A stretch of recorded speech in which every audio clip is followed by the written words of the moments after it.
उदाहरण देंगे तो कैसे होगा, समझने में थोड़ा कठिन तो पड़ेगा।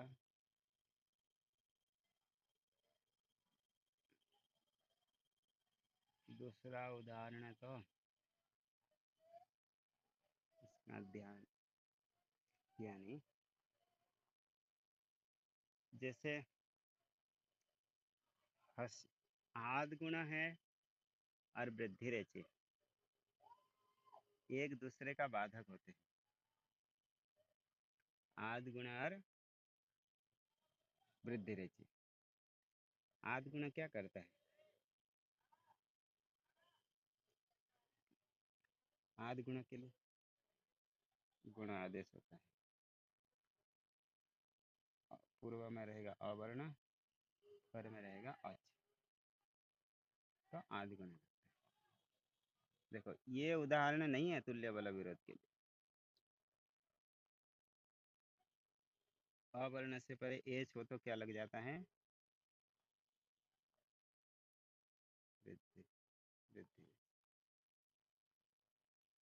आद गुण का बाधक कौन है? वृद्धि। तो वहाँ बाधक जो होता है वो अपवाद होता है, वहाँ तुल्य बल विरोध नहीं है। अपवाद होना अलग है और तुल्य बल विरोध होना अलग है। इसलिए तुल्य बल विरोध का क्या है, जैसे कि देखो समझते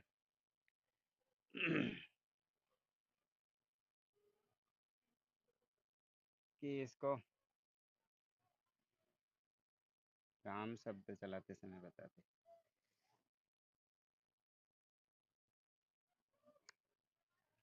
चलो फिर भी जितना समझ में आए देख।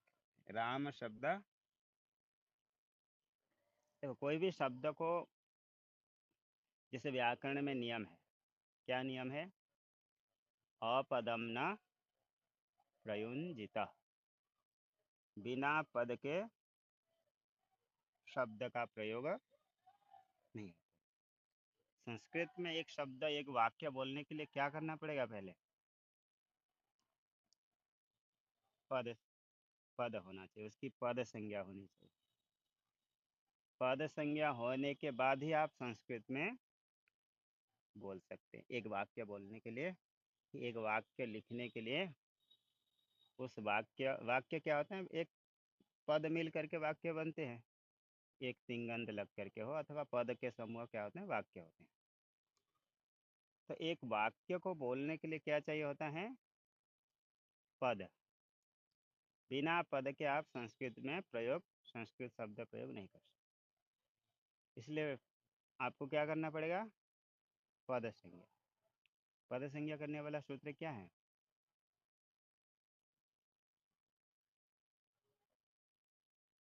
पद संज्ञा करने वाला सूत्र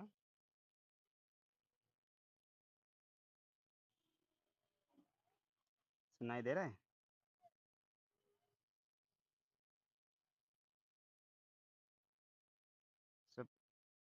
सुप्तिगंतम पदम से पद संज्ञा होती है। उसका क्या अर्थ है? सुवन, सुवंतर तिंगंत की पद संज्ञा होती है। तो पहले आपको सूप उसके अंतिम में जोड़ना पड़ेगा, तब पद संज्ञा होगी, या तो तिंग जोड़ करके उसकी पद संज्ञा होगी। तो ये प्रक्रिया, जी, तो ये प्रक्रिया अभी पंच संधि के बाद शुरू होगा। जैसे कि राम शब्द है, इसको पद संज्ञा किए बिना प्रयोग नहीं कर सकते, इसलिए पहले इसको पद बनाएंगे। तो इसके पीछे कौन क्या जोड़ना है? सुबंत जोड़ेंगे। धातु से तिंगंत जोड़ता है और शब्द से, प्रातिपदिक से सुबंत जोड़ते। तो राम एक से, राम से सुबंत जोड़ेंगे। तो राम शब्द से ऐसे सुबंत जोड़ेंगे तो सु, औ, जस, 21 प्रत्यय जुड़ेगा, एक एक करके, बारी बारी करके। पहले सु, फिर औ, फिर जस, ऐसा जुड़ते जाएगा। सु, औ, जस ऐसे जुड़ेगा। तो इसी प्रकार राम है। नहीं, वो सु और जस जिससे जुड़ा जाता है उसको प्रातिपदिक। सु और जिससे जुड़ा जाता है उसकी प्रातिपदिक संज्ञा होती है। तो राम से सु और जोड़ेंगे तो राम आगे आएगा तृतीया में टाभ्याम भिस। टाभ्याम भिस। तो राम से आएगा भ्याम। तो एक सूत्र लग जाएगा, क्या सूत्र? राम आगे सुपीच। एक सूत्र आगे आने वाला है, सुपीच। सुपीच सूत्र आएगा। सुपीच क्या कहता है? सूप परे रहते। देखो ये भ्याम क्या है? सूप है। मतलब सूप 21 प्रत्यय को सूप कहते हैं। उस 21 के अंतर्गत आता है कि नहीं भ्याम? आता है। इसलिए भ्याम क्या है? सूप है। जैसे हल प्रत्याहार के अंतर्गत आने से व्यंजन वर्ण को क्या कहा जाता है? हल। इसी प्रकार सूप के अंतर्गत आने से भ्याम को क्या कहेंगे? सुप। तो सूप परे रहते ययादि सुप। और इसका पहला वर्ण आता है यय प्रत्याहार में आता है भ। ययादि सुप पर में हो तो अदंत को दीर्घ हो जाएगा और बन जाएगा रामाभ्याम।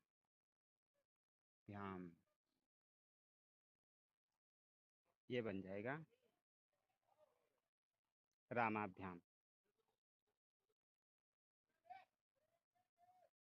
ये बनेगा रामाभ्याम। सुपीच। सुपीच सूत्र सूत्र से क्या होगा? सूप परे रहते, ये भ्याम सूप है। सूप है और यय भी, इसका पहला वर्ण भ है यय। ययादि सुप। यय प्रत्याहार में भी आने चाहिए। ये भ यय में झवें झ भ य आता है भ। ययादि सुप पर में है तो इसको दीर्घ हो जाएगा, बनेगा ये रामाभ्याम। ऐसे बन जाएगा रामाभ्याम। आगे इसी प्रकार बहुवचन में जब लाएंगे, अ को दीर्घ हो गया, अ को दीर्घ हो गया तो आ हो गया और रूप बन गया रामाभ्याम। राम शब्द याद करने के लिए बोले थे, याद है? रामाभ्याम। रामेण रामाभ्याम रामे ही। रामे ही। रामे ही ऐसे बनता है। रामेण रामाभ्याम रामे ही ऐसे बनता है। आगे देखो ऐसा बन गया तो एक सूत्र लग गया सुपीच। और तो सप्तमी बहुवचन में आता है राम आगे सु, ऐसा आता है। इसमें एक सूत्र लगेगा, आ, कौन? बहुवचने झल्लेत। एक सूत्र आएगा, बहुवचने झल्लेत।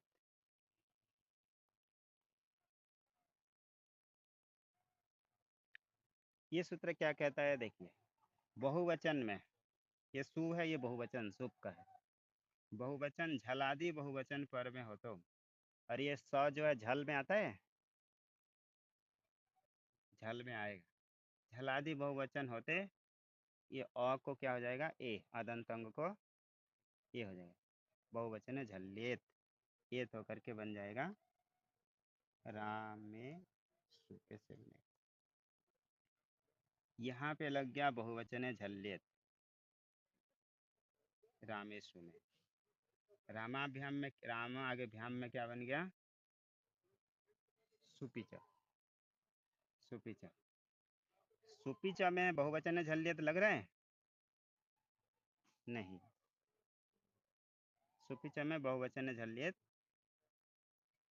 नहीं लग रहा है, क्योंकि ये बहुवचन है ही नहीं, इसलिए वहाँ पर बहुवचन झल्यत नहीं लग रहा है। राम और सु में बहुवचन झल्यत लगा, सुपीचा लग रहा है? नहीं लग रहा है, क्योंकि ययादि सुप पर में नहीं, तो अपने अपने जगह पे लग गए। सुपीचा कहाँ लगा? भ्याम में, और बहुवचन झल्यत लग गया सु में। देखो दोनों अपने अपने जगह पे लग गए। अन्यत्र अन्यत्र लब्ध अवकाश, अवकाश यानी स्थान, दोनों को अपना अपना स्थान मिल गया। सुपीचा को मिल गया भ्याम, बहुवचन झल्यत को मिल गया सु। अब ये दोनों आएंगे एक जगह पे। चतुर्थी बहुवचन में क्या बनेगा? क्या प्रत्यय आता है? भ्यस। राम आगे भ्यस।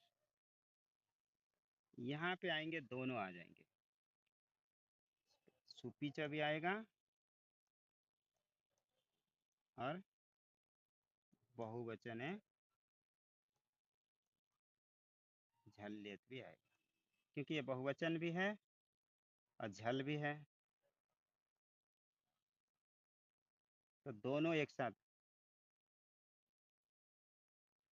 वो तो आएगा, मूर्धन्य होगा, उसके लिए फिर और एक सूत्र कौन बताएगा, वो तो आप समझ जाएंगे। रामेश्वर मतलब जितना तात्पर्य था उतने बता दिए, ठीक है। आगे देखो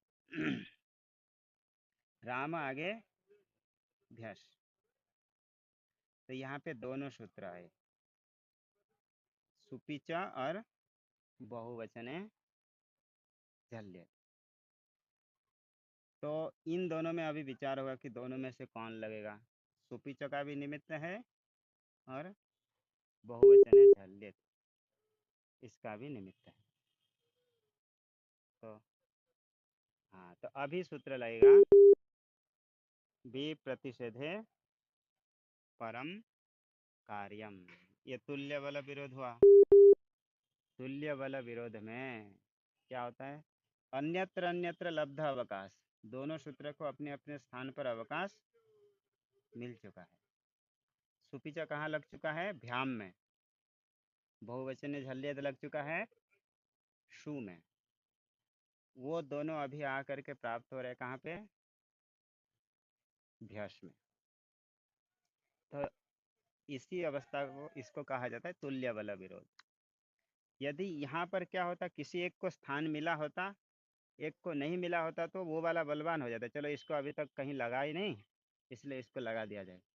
ऐसा नहीं है, क्योंकि सुपीचों के लिए भी एक स्थान मिला है भ्याम, और बहुवचन झल्यत को भी मिला है सु, तो दोनों को अपना अपना स्थान मिल चुका है। तो जो लब्ध अवकाश वाले जब दोनों एक साथ प्राप्त होते हैं, तो ऐसा स्थल को कहा जाता है विप्रतिषेध स्थल। तो जो विप्रतिषेध स्थल है, यहाँ पर जो पर वाला होगा वही बलवान होता है। तो यहाँ देखेंगे तो बलवान कौन होगा? बहुवचन झल्यत, उसका नंबर आगे है 7वें अध्याय के कुछ हैं वो, अभी इतना तो सारा याद नहीं है।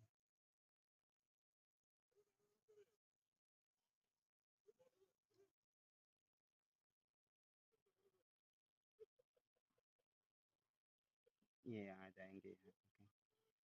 7 3 103 है बहुवचन झल्यत, सुपीच है 102, तो बलवान कौन होगा?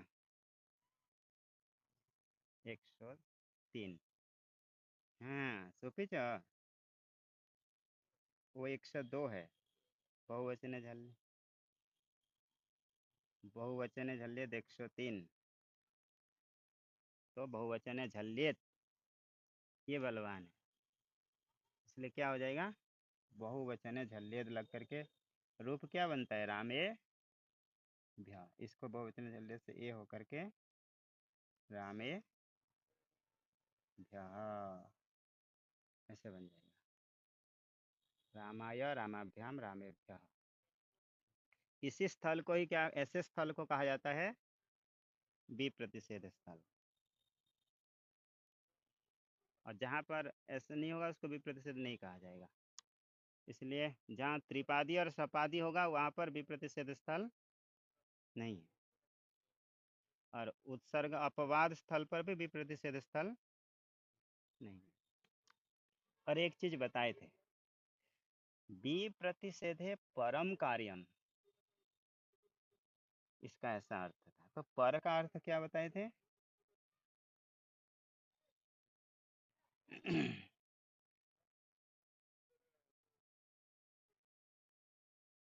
नहीं, देखो प्रश्न क्या है। नहीं नहीं, देखो देखो देखो देखो, सुनिए सुनिए सुनिए। विप्रतिषेधे परम कार्य, मैं प्रश्न ये पूछ रहा हूँ कि परम का अर्थ क्या बताए थे? परम। विप्रतिषेधे परम कार्यम, यहाँ तो सामान्यतः तो ऐसे पर अर्थ आता है, पर वाला। लेकिन कल विशेष बता दिया था कि पर यानी जो इष्ट होगा वही, ऐसा समझ। देखो इसको समझा देते हैं। विप्रतिषेधे परम कार्यम, इसका अर्थ क्या समझ में आ रहा है? जहाँ पर विप्रतिषेध स्थल होता है वहाँ पर क्या होना चाहिए? परम, पर वाला होना चाहिए। लेकिन यहाँ एक सूत्र लगा सकते हैं, एंगह पदांता दति। ऐसा जरूरी नहीं है कि हर समय ऐसा दिया होगा तो ही एंग पदांता दति लगा है, जरूरी नहीं। विप्रतिषेधे अपरम कार्यम भी ऐसे कर सकते हैं। विप्रतिषेधे, विप्रतिषेधे अ था यहाँ पे, एंग पदांत दति होकर के पूर्व रूप होकर के दोनों के स्थान पे क्या हो गया है? ए और अ, दोनों के स्थान पे पूर्व रूप होकर के ए हो गया है। इसीलिए इसलिए विप्रतिषेधे अपरम कार्यम, ऐसा भी हो सकता है। मतलब ऐसा कुछ ही जगह पे होता है, सभी जगह पे नहीं होता है। उसके लिए विशेष स्थल में वार्तिक कार्य बता देते हैं कि विप्रतिषेधे अपरम कार्यम कब करना है, वो कौन बताएंगे? वार्तिक कार, वार्तिक कार, वार्तिक कार कात्यायन जी बताएंगे कि विप्रतिषेधे परम कार्यम नहीं करके विप्रतिषेधे अपरम कार्यम जहाँ करना होगा वहाँ पे कौन बताएंगे? वार्तिक कार। आगे आएगा, नुम चिर त्रिज्वत भावेभ्यो पूर्व विप्रतिषेधेना, पर वाला नहीं होता है, कौन बलवान हो जाता है? पूर्व वाला। ऐसा भी स्थल आएगा, ऐसे भी कहीं कहीं इसका विच्छेद होता है। लेकिन भाष्यकार जी जो पतंजलि जी है वो कहते हैं कि ऐसे जरूरी नहीं है अपरम बोलने की, ऐसा नहीं, सीधा सा अर्थ ऐसे कर दो, विप्रतिषेधे परम कार्यम। परम का अर्थ होता है जो इष्ट कार्य, जो सही रूप बनेगा वही कार्य।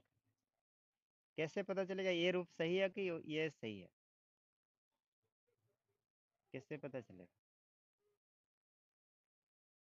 विप्रतिषेधे परम कार्यम, मतलब ये जो पर यानी जो इष्ट है, सही है, वही कर देना। कैसा पता चलेगा ये सही है? पहले देखो, इसलिए ये है कि व्याकरण पढ़ के कोई नया शब्द बनाते हैं नहीं। लोक में जैसे शब्द सीख रहे हैं, लोग जैसे बोलते रहते हैं, उसी शब्द को सिद्ध करने के लिए क्या है? व्याकरण है। तो लोक में जैसे चली आ रही है, शास्त्रों में प्रयोग आया है, उसी को सिद्ध करने के लिए व्याकरण है। तो जो शास्त्र में प्रयोग आया है वही इष्ट है, उसी को रूप बनाना है, इसलिए तो व्याकरण पढ़ रहे हैं। तो इसलिए उन्होंने भाष्यकार जी कहा कि बी प्रतिषेध परम कार्य, मतलब जो इष्ट कार्य है उसी कार्य को कर देना, ऐसे उन्होंने कहा। तो चलो इस अभी सूत्र का जितना समझना है इतना ये है कि जहाँ पर तुल्य वाला विरोध होगा वहाँ पे जो पर संख्या वाले कार्य होगा, ऐसा होगा। जहाँ पर विशेष होगा वो बता देंगे।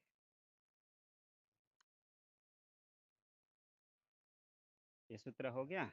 आगे देखिए, जब दोबारा राम शब्द वहाँ चलाएंगे तब इसको फिर बताएंगे, तब वहाँ और थोड़ा ज़्यादा समझ में आएगा,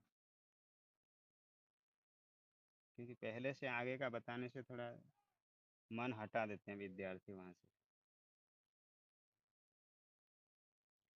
आगे यहाँ तक हो गया, तो बन जाएगा मनोरथ। हाँ, तो ये मनोरथ जो बना कौन से सूत्र से लग करके सिद्ध हुआ?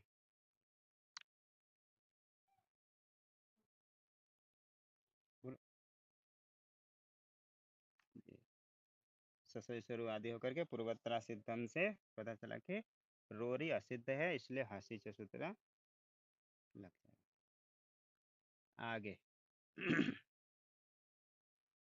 एतत् तदोः सुलोपो कोरन समासे हले।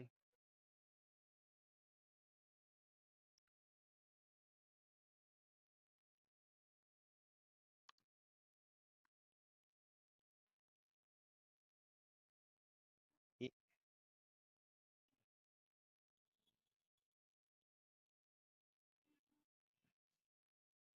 जी, एतत् तदोः, एतत् तदोः षष्ठी द्विवचन, एतत् शब्द और तत् शब्द, एतत् तदोः सुलोपः, एतत् तदोः सुलोपः, सु का लोप होगा, सुलोपः। कब? अकोह न विद्यते कह इति अकह, जिसमें क नहीं है, ऐसे एतत् शब्द और तद शब्द जिसमें ककार क नहीं है और अनय समास है, वो एतद शब्द और तद शब्द नए समास में नहीं होना चाहिए और उसी शब्द में ककार नहीं होना चाहिए। तब क्या होगा? एतद शब्द और तद शब्द के सु का लोप होगा। जैसे आप लोग वेदांत आदि पढ़ते रहते हैं ना, कि ये बहुत प्रयोग होता है, इसका पता ही नहीं चलता है, लेकिन बहुत जगह पे ये सूत्र लगे रहता है। एतत् तदोहो, एतत् शब्द और तद शब्द के सुविभक्ति, अभी बता रहे थे ना, सुप, सु औज सम और सस इत्यादि जो 21 प्रत्यय आगे आने वाले हैं, उनमें से जो सु प्रत्यय है उसका लोप हो जाएगा। जैसे हाँ, सुलोपः, ठीक है, एतत् तदोहो सुलोपः। अको, हाँ प्रथमा एक वचन, अकोहो, अकोहो, अकोह न विद्यते कह इति अकः, अकोहो अनय, अनय समासे, अकः अनय समासे हलि। हाँ, हलि तो ये तो है, ये सरल है, बता दिया, हलि पता है। हलि सप्तमी एक वचन और अनय समासे, अनय समासे ये भी सप्तमी, अन अनय समासे। ये जो विषय चल रहा है ये नए समास में नहीं होना चाहिए, और एतत् शब्द और तद शब्द में क्या नहीं होना चाहिए? ककार नहीं होना चाहिए। तो इसलिए अको हो, ये भी कौन सा विभक्ति हो जाएगी? षष्ठी द्विवचन। तो देखिए अलग अलग करके लिखना है, तो देखिए एतत् तदो हो गया, एतत् तदो हो षष्ठी द्विवचन। और ये बताए थे सूत्र में लगभग जहाँ पे भी समान विभक्ति आएंगे तो उनको मिला के बोलना है, एतत् तदो अको हो गया, ये दोनों भी षष्ठी हैं, तो इसको मिला के अतत अकोहो एतत् तदो, यानी ककार रहित एतत्, एतत् शब्द और तत् शब्द को क्या होगा? सुलोपः, सु का लोप हो जाएगा, सुलोपः, सु विभक्ति का लोप हो जाएगा। सुलोप में भी षष्ठी समास कर सकते हैं, सोहो लोपयते सुलोप, सु का लोप हो जाएगा। कब? अनय समासे, अनय समासे, न नय समास इति अनय समास, तस्मिन् अनय समासे, सप्तमी एक वचन नए समास को छोड़कर, हली ये भी सप्तमी है तो दोनों को मिला के अनय समास से हली ऐसे करके। तो लेकिन यहाँ अलग अलग अर्थ में सप्तमी है। हली निमित्त सप्तमी है और ये नए समास से विषय सप्तमी, तो ऐसा अर्थ हो जाएगा। तो कुल मिला के सूत्र का सामान्य अर्थ क्या हुआ? एतत् और तद शब्द के सुविभक्ति का लोप हो जाता है। कब? नए समास को छोड़ करके, हली हल परे रहते। अर्थ दिया होगा सूत्र में, क्या दिया है देखो, अककारयो एतत् तदयो सुहु तस्य लोपो हली। हाँ तो अलग अलग सप्तमी है, ठीक है। एक हली है वो निमित्त सप्तमी, और अनय समास से ये विषय सप्तमी, विषय सप्तमी। तो सु का लोप हो जाएगा नए समास में, लेकिन नहीं होगा। उदाहरण दिया है देखिए, एषः विष्णु, अलग अलग करके लिखेंगे तो ऐसा होना चाहिए था, एषः विष्णु, ऐसा होना था कि यह विष्णु है। परंतु एतद शब्द का सु को लोप हो जाता है। पहले ऐसे आया था एतद, आगे सु आया था, आगे पर में लिखना है विष्णु हूँ। तो क्या होगा? एतद शब्द के सु का लोप हो जाएगा, इसलिए यहाँ विसर्ग नहीं आ पाएगा। एषः, एषा, एषा विष्णु इससे रहेगा, एषा विष्णु हूँ। एतद शब्द के सु का लोप हो गया, पर में हल चाहिए, हल है वह पर में है, इसलिए सु का लोप हो गया। एषा विष्णु हूँ। यदि सु का लोप नहीं हुआ होता ना, तो यहाँ पे हंसी चलक करके कैसे लिखते? एशो, एशो विष्णु ऐसे लिखते, लेकिन क्या लिखा है? एषा विष्णु, क्योंकि इससे जो सु आया था उसका लोप हो गया। अभी थोड़ा सु को लेकर के संशय होता होगा, पता चल जाएगा आगे। आगे सु, एशो विष्णु। आगे क्या दिया है उदाहरण? सह शिवः, स शिवः। देखो यहाँ पर विसर्ग रहना ही चाहिए, तद शब्द का ये स है, वा सरी से विकल्प से विसर्ग होकर के स शिवः, ऐसा स के बाद यहाँ विसर्ग रहना ही चाहिए था। परंतु ये तदो सुलोप कर नए समास से हली से सु का लोप हो गया, तो इसलिए लिखे स शिवः, ऐसा रूप बन गया। स शंभु, अच्छा शिवः बोल दिए, स शंभु। अको किम, क होगा तो एतत् शब्द में ये सूत्र नहीं लगेगा। जैसे एतत् शब्द से क प्रत्यय करके, थोड़ा सा 2 मिनट आगे कर देते, क्या ये सूत्र पूरा कर सकते? ऐसे भी लेट हुआ था आज। ईसा, एशक, एशकः, क्या उदाहरण दिए थे? एशकः, रुद्र दिया तो ओ हो जाएगा फिर, चलो। एशको, कोई नहीं, हाँ कोई भी उदाहरण ले सकते हैं। एशकः श्यामः, कोई जरूरी नहीं। एशकः श्यामः, यहाँ पर विसर्ग सुनाई दे रहा है, विसर्ग सुनाई देगा। ये एतत् शब्द तो है, तो यहाँ सु का लोप इसलिए नहीं हुआ क्योंकि एतत् शब्द में क्या सुनाई दे रहे हैं? क आएगा, क्योंकि आगे सूत्र आने वाला है, क आ जाता है जोड़ के अकच आदि करके, उसमें क आ जाएगा। तो अव्यय सर्वनामना अकच प्राप्त है सूत्र से क हो करके ऐसा क सुनाई देने से ये सु का लोप नहीं होगा। ऐसा कहा श्याम कि ऐसा को रुद्र। आप लोग बताना चाहिए, ऐसा को में हंसी चलक गया, ऐसा को रुद्र। आगे क्या है, नए समास है। अनय समास है तो किम, क्या उदाहरण दिया है, असह शिव ऐसा दिया था, क्या दिया, असह शिव, अशः न सह इति अशः, अथ न तत् न सह इति अशः, क्या विग्रह है, अशः शिव, वो शिव नहीं है। तो नए समास में क्या होगा, सु का लोप नहीं होगा, इसलिए स रह गया, अशः शिव। नए समास में ये सूत्र नहीं लगेगा। ये क्यों नए समास है, न सह इति अशः। आगे हलि इति किम, यशो अत्र,